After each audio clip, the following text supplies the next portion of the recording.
बिस्मिल्लाहिर्रहमानिर्रहीम। सामिने किराम, इस वक्त मार्केट में शेख अब्दुल कादिर जिलानी रहमुल्लाह की मूर्ति आ गई है।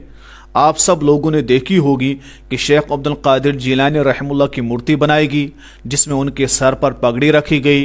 अब लोग उनके ऊपर पानी डाल रहे हैं, दूध डाल रहे हैं, उनको नहला रहे हैं, उनके इर्द गिर्द तवाफ़ कर रहे हैं, उन्हें सजदा कर रहे हैं, उनके सामने झुक रहे हैं और उनसे मांग रहे हैं। यहाँ तक ये उम्मत अब शिरक में पहुँच चुकी है। कितना बड़ा अफसोस का मकाम है कि ये उम्मत इस हद तक शिरक में जाएगी। मुसलमानों ज़रा सोचें, मुसलमान में से हर एक की जिम्मेदारी है वो ज़रा सोचे कि तौहीद क्या है, शिरक क्या है। और ख़ास तौर पर उलमा की जिम्मेदारी है वो आवाम को बताएं कि तौहीद किस चीज़ का नाम है और शिरक किस चीज़ का नाम है। पहले ये उम्मत मज़ारों पर गई, इसे इस चीज़ की इजाज़त दी गई, फिर उनने चादरें चढ़ाई, उसकी इजाज़त मिली, फिर उनने सजदे ताज़ीम किया, उसकी इजाज़त मिली, फिर वही सजदा इबादत में बदल गया। फिर इन्हें कहा गया कि वसीले तक जाओ, वसीले के बाद इन्होंने उनसे मांगना शुरू कर दिया। अब इस हद तक पहुँची कि ये उम्मत अब मूर्तियाँ बना रही है बुज़ुर्गों की, अब उनकी पूजा शुरू कर दी है। वजह क्या है? वजह यह है कि जो हमने शिरक के रास्ते खोले, इस उम्मत को तौहीद नहीं बताया। हमारे उम्मत में अक्सर तबका यह है कि जो तौहीद को बयान तक नहीं करते, जो तौहीद बता दे नहीं है। जिन्होंने लोगों को कहा कि आप बगदाद के सफ़र करें, वहाँ जाकर कहा कि इस दरबार में जो आएगा वो खाली नहीं जाएगा, अल्लाह के यहाँ आप खाली जा सकते हैं, अल्लाह के यहाँ आपको नहीं मिल सकता, लेकिन यहाँ इस दरबार में आएंगे आपको मिल जाएगा, ये खाली नहीं करता। इस तरह के जुमले जब उम्मत में बताए गए, इस उम्मत ने सोचा शायद ये अल्लाह से बड़ा हुआ है, अल्लाह से बढ़कर है। ऐसा ही तो ये उम्मत समझती है। याद रखें, इसके जिम्मेदार वो उलमा हैं जिन्होंने शेख अब्दुल कादिर जिलानी रहमुल्लाह की तरफ मनसूब मनगढ़ंत वाक़यात को अवाम में बयान किए।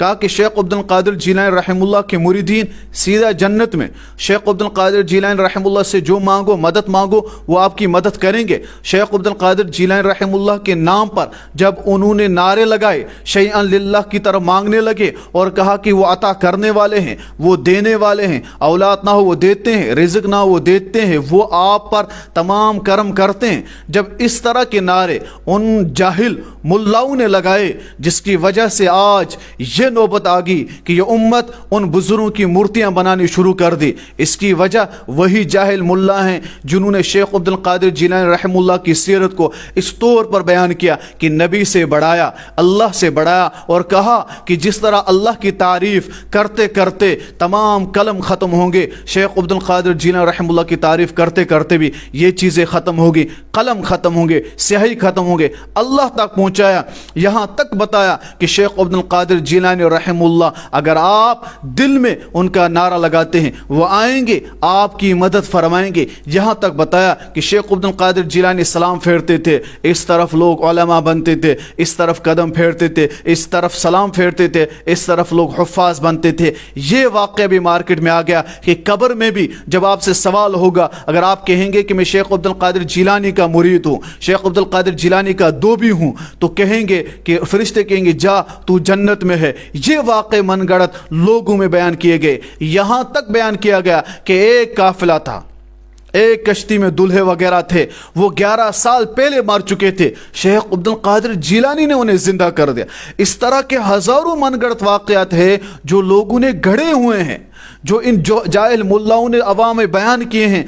उस पर यह नौबत आ गई कि इस वक्त शेख अब्दुल कादिर जिलानी की मूर्ति बनाएगी। उन्हीं की नहीं, कल देखना ख्वाजा मुइनुद्दीन चिश्ती की भी बनाई जाएगी, दूसरे बुजुर्गों की भी बनाई जाएगी। इसके जिम्मेदार एक वो जाहिल मुल्ला है और इसके जिम्मेदार वो उलमा भी है जिन्होंने तौहीद को बयान करना बंद कर दिया, जो लोगों में तौहीद बयान नहीं करते हैं। कुरान में जो सबसे बड़ा मजमून है, 114 सूरतों में से जो 80 सूरतों का मजमून है तौहीद है। सुलूस कुरान जिसे कहा सूरह इखलास, उसमें तौहीद है। पहली सूरत यानी कुरान करीम की सूरह फातिहा, जिसमें इय्याका नअबुदु व इय्याका नस्तईन की आयत मौजूद है, ये अवाम को समझाई नहीं गई, इस उम्मत को इस आयत के बारे में बताया नहीं गया। इसकी वजह से ये नौबत आई गई है। याद रखे, कल क़यामत के दिन और उलमा की पकड़ होगी जिन्होंने तौहीद को छुपाया, जिन्होंने सोचा ये नाराज होंगे। اور ان جاہل لوگوں کی جنہوں نے اپنے پیسے گرم کرنے کے لیے، اپنے گھر اور اپنے پیسے جمع کرنے کے لیے لوگوں کے مزاروں پر آنے کی اجازت دی، سجدے کی اجازت دی، وہاں جھکنے کی اجازت دی، شرک کرنے کی اجازت دی، اور آج اس نوبت پر پہنچے کہ مورتیاں تک بنائی گئی۔ ایک تو بزرگ کی بھی توہین کی گئی ہے اور توحید کی بھی توہین کی گئی ہے، رب ذوالجلال کے ساتھ بغاوت کی گئی ہے۔ کیا اس امت پر اللہ کا عذاب نہیں آئے گا؟ ذرا سوچئے، عوام کو بھی سوچنا ہے اور علماء کو بھی سوچنا ہے کیا وجہ ہے کہ اس امت کے لوگ بزرگوں کی مورتیاں بنانی شروع کر دی، اور وہ جاہل لوگ جو آج تک کہتے تھے کہ یہ غیر اللہ کے بارے میں یہ قرآن کی آیتیں ہیں، یعنی بتوں کے بارے میں اتری ہیں، اسے بزرگوں پر فٹ نہ کرے۔ ارے بدبخت جاہلو، تمہیں یہ سمجھ نہیں ہے وہ قرآن کی تمام آیتیں انہی پر تھی، یعنی اللہ کے علاوہ جس کی بھی پوجا کرو گے۔ شیخ عبد القادر جیلانی رحمہ اللہ 700 سال پہلے انتقال کر گئے، ان کے نام پر مورتی بنائی گئی۔ اسی طرح ید، سواق، یغوث، یہ تمام مورتیاں جن کی بنائی گئی تھی وہ بھی پہلے دور کے